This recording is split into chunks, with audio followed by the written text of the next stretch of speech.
So you've decided to take on your very first renovation project, but you need an idea of figures. That's exactly why I'm making this video.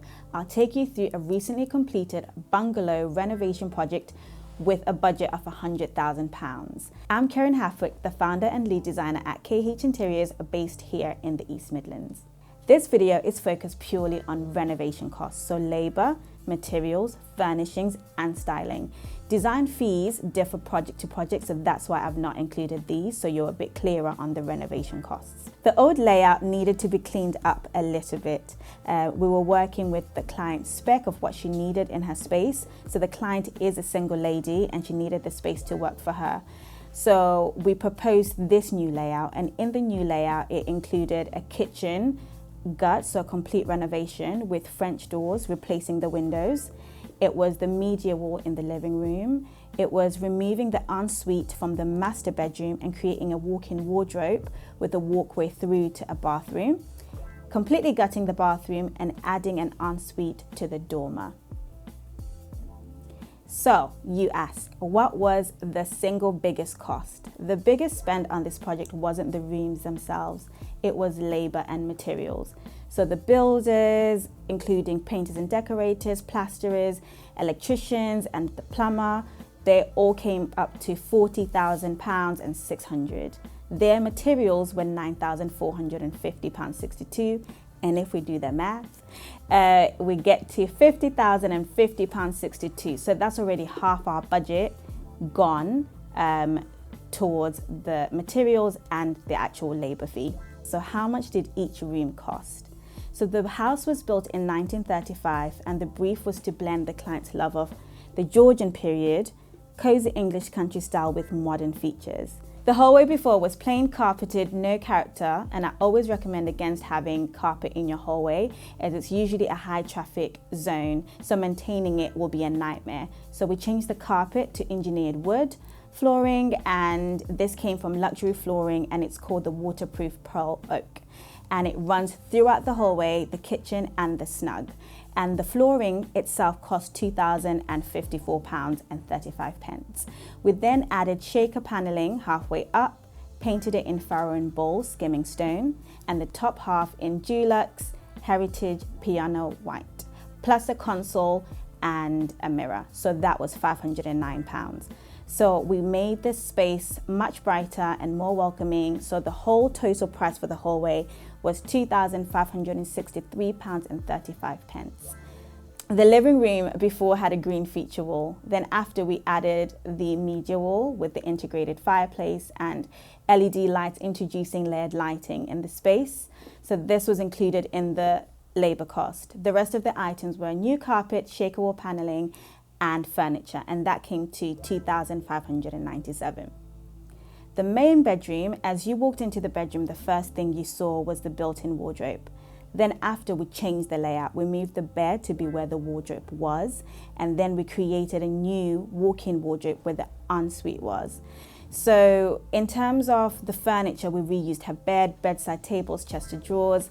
It's a great example of saving and actually being sustainable by reusing the things that you already have. So the main bedroom ended up costing £1,541.92.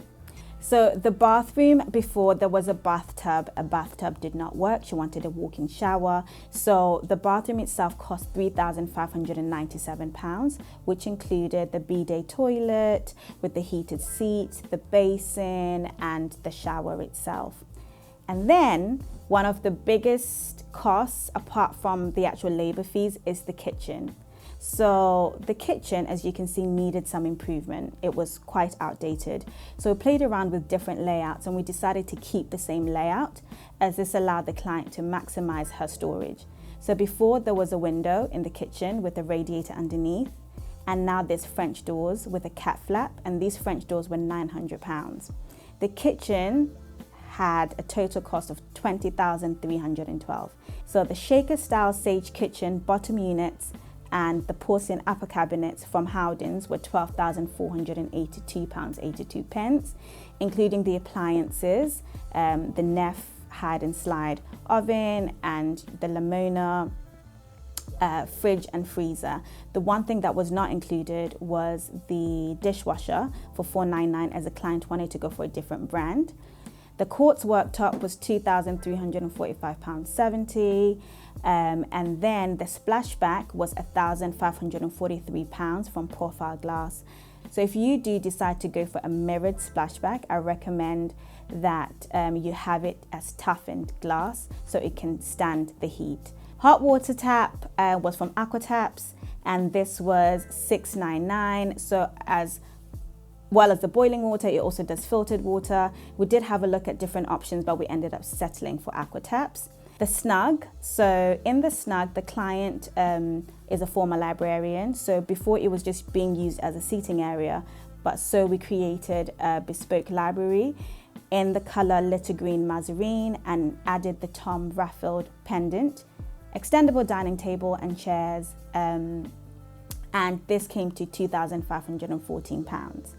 The conservatory, we just did the roof here, so we added a new insulated roof to solve the overheating problem. And the conservatory roof itself was £3,259.86. The guest bedrooms needed a little refresh, so both of them, we just went for murals. And guest bedroom number 1, we went for a fresh forest mural wallpaper from Wallism, added new carpet, paint, and furniture, so the beds are from dusk. And this room was £1,369.82. And the guest bedroom number 2 had a water lily wallpaper or mural, added again new carpet, paint, and furniture. And this one was £1,809.66. The guest bathroom was also an area that just needed, again, a little refresh, and especially from a plumbing side. So that was £1,204.85.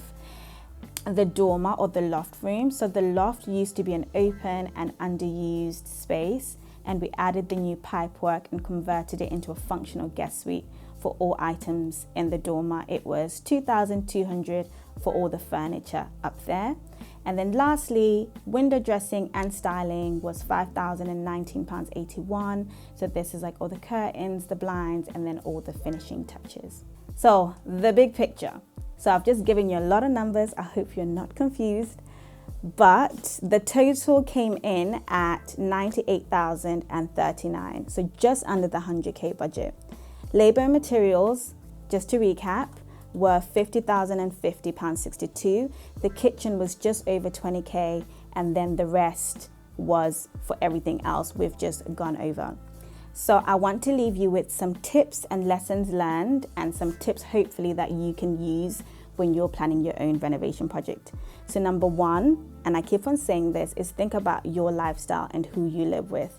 It's great to look at what everybody else is doing, but your space needs to work for you and the people who live in it. Study your floor plan and figure out how you can make it work better for you. Get professional help if needed. So people like architects and things like that, as I mentioned earlier. Always get multiple quotes, and just don't lean on the numbers. Lean on the energy as well of the people you're getting quotes from. Stay organized. A simple spreadsheet works. If you are familiar with spreadsheets, I mean, it should be as easy as these are like your costs, and that's pretty much it.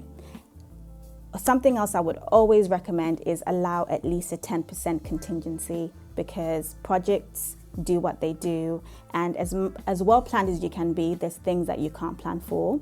And then lastly is reuse what you can for sustainability and to also save yourself some money.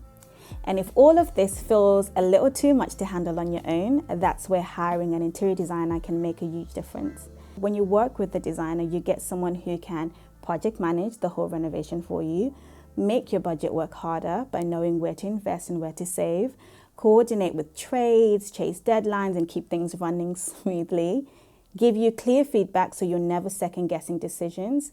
If you found this video useful or helpful, don't forget to like, subscribe, and hit the notification bell. Thank you for watching. See you next time. Bye.